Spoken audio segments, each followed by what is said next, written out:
Transcribed from Hollywood. She's walking down the aisle, another Woodbury bride. She uses Woodbury soap because it's gentle and mild. It has a beauty cream ingredient, you'll like it all so much. Ask for Woodbury soap and have the skin you love to touch.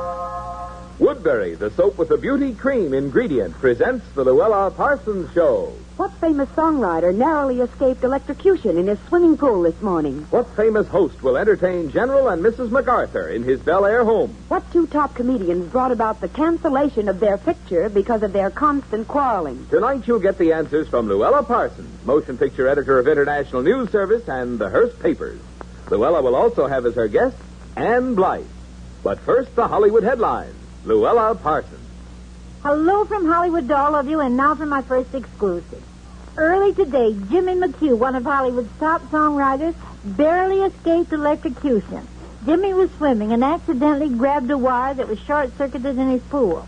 It hurled him several feet. He suffered burns on his side, but I'm glad to say he's out of danger tonight. General and Mrs. MacArthur and their son Arthur will spend Christmas in Southern California. A palatial suite in Conrad Hilton's Bel Air mansion is in readiness for them. In New York, the MacArthurs live at the Waldorf Towers owned by Hilton. And, well, Connie's a wonderful host.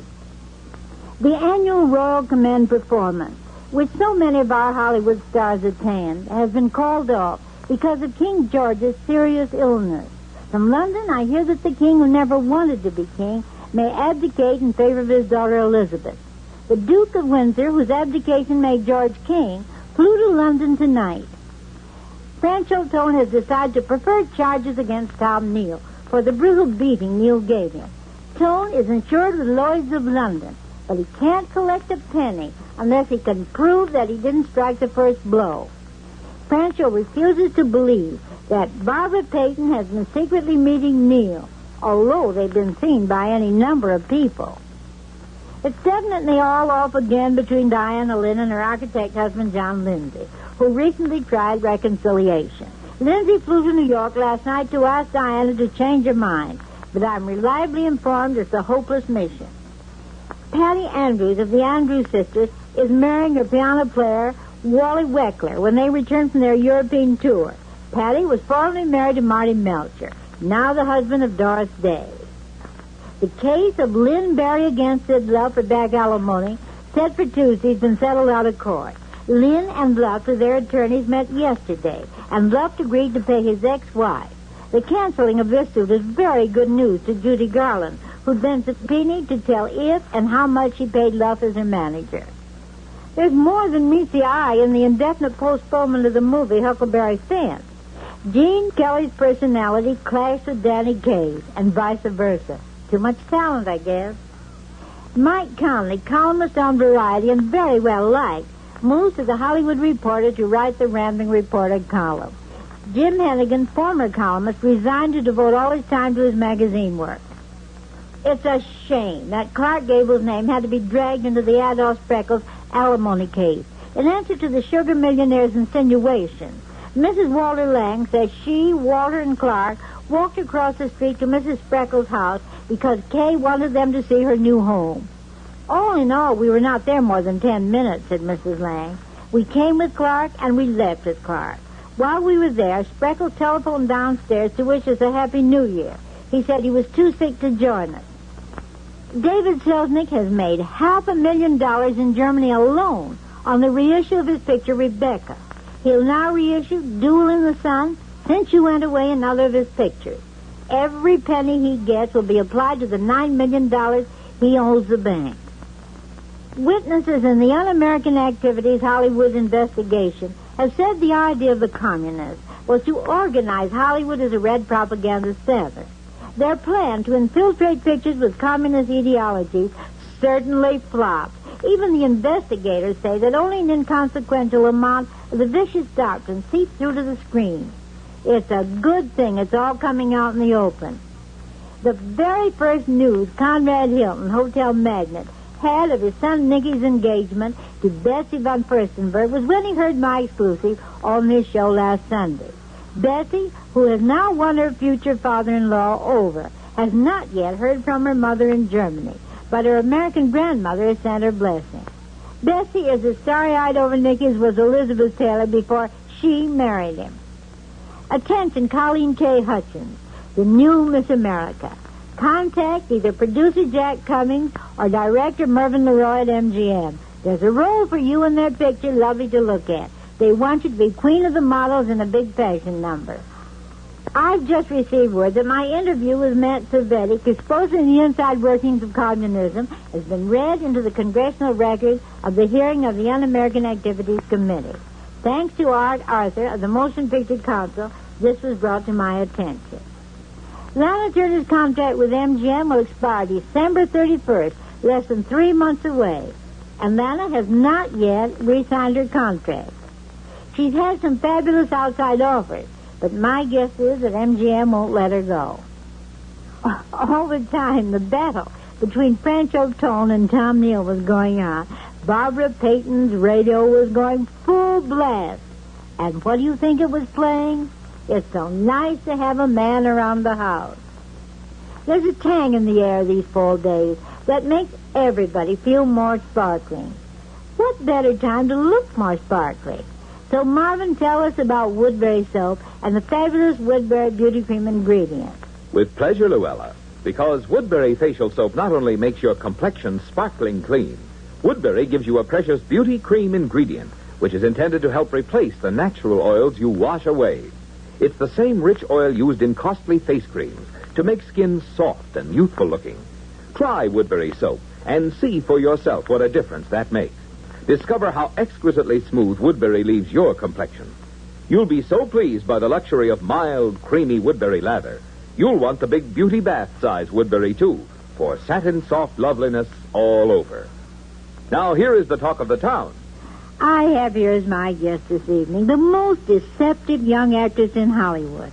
Her name is Ann Blythe. And you're like the little girl with the curl right in the middle of her forehead. When you're good, when you play good girls on the screen, you're very, very good. And when you play bad girls, you win Academy nominations. Why, Louella, it's a good thing I came here to sing for you tonight, or I'd have to argue with you. I'd like to have you do both, Ann, though not at the same time. Ever since I heard you sing in The Great Caruso, I've been eager to hear you sing again. But speaking about acting, how on earth, at your age, have you had enough experience to play both good and bad girls? Louella, I haven't had the experience. That's just it. In private life, I've never yet had the chance to be a young wife, such as I was in The Great Caruso. And I certainly was never a murderess like in Thunder on the Hill or the exotic siren I play in The Golden Horde. So you see, I just have to use my imagination. Well, Ann, is it my imagination, or do you keep up the little girl with the curl deception in private life, too? Bewildering certain young men. For instance, what about Roddy McDowell? Oh, Roddy's a fine boy, Louella. Now, come on, Ann. Don't play cat and mouse with me. If you won't talk about Roddy, what about Richard Long? Oh, well, Richard, he's going steady with Uncle Sam right now. And what about Scott Brady? I've often seen you dating him. Oh, Scott. Louella, they're all so wonderful, if you like boys. And what girl doesn't? I seem to be getting nowhere fast. If you won't talk, how about singing? You want the truth, but, I don't dare talk, Louella. If I do, it will only bring up my past and remind you of what a failure I was when I first started in pictures. Oh, nonsense, Ann. You weren't a failure. You were just undiscovered when you made those musicals. Louella, if you don't mind, I'd rather go on with a song that reminds me of one of the happiest events in my life so far. I'll bet a nickel this has something to do with your recent trip to Ireland to see your relatives. Oh, of course it has. Louella, all of my uncles and cousins and aunts came down to see me at the Theatre Royal in Dublin when I was making an appearance there.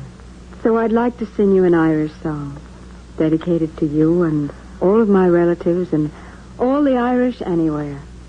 It's based on the old familiar Londonderry air, and it's called My Golden Harp. My gentle heart, once more I waken. The sweetness of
She only brought you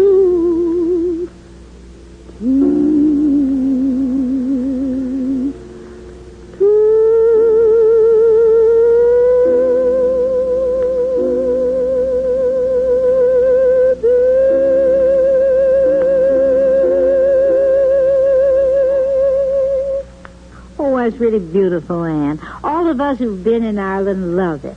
Nothing that you could have done on this program could possibly top it. Thank you, dear, and good night. Thank you, Louella. Good night.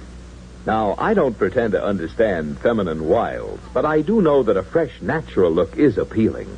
And I also know that Woodbury soap is a fine first step toward that look.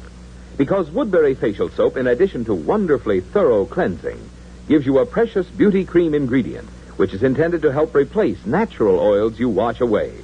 Try it and see how youthfully fresh-looking and velvety soft Woodbury soap leaves your complexion.